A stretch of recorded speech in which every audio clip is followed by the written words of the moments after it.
बोल बम बम जय जय शिव, बोल बम बम जय जय शिव, जय शिव। म्यूजिक बाय बदलू कश्यप।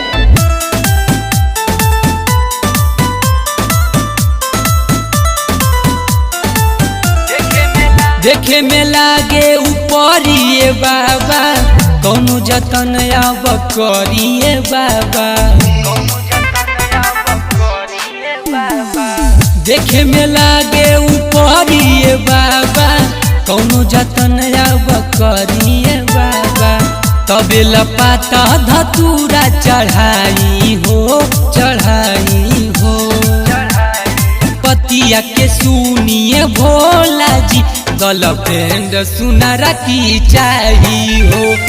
बतिया के सुनिए भोला जी, गर्लफ्रेंड सुनरा की चाहिए हो। बतिया के सुनिए भोला जी, गर्लफ्रेंड सुनरा की चाहिए हो।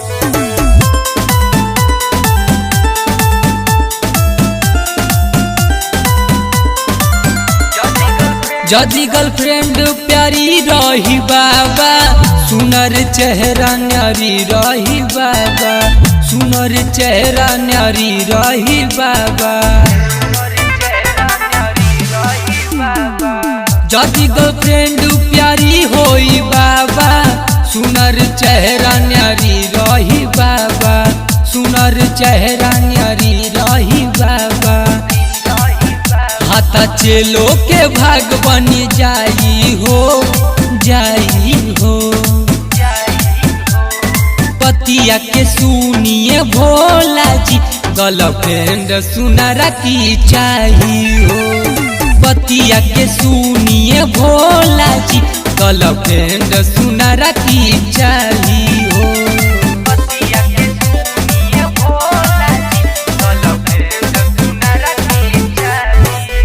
Mix by Jaipal recording studio. गाजा खैनी चिलमियो चढ़ाइब, पिसी पिसी तोहे भंगियो पियाइब, पिसी पिसी तोहे भंगियो पियाइब। गाजा खैनी चिलमियो चढ़ाइब, पिसी पिसी तोहे भंगियो पियाइब। तो तनी दीपक तोहे मनाई हो, मनाई हो।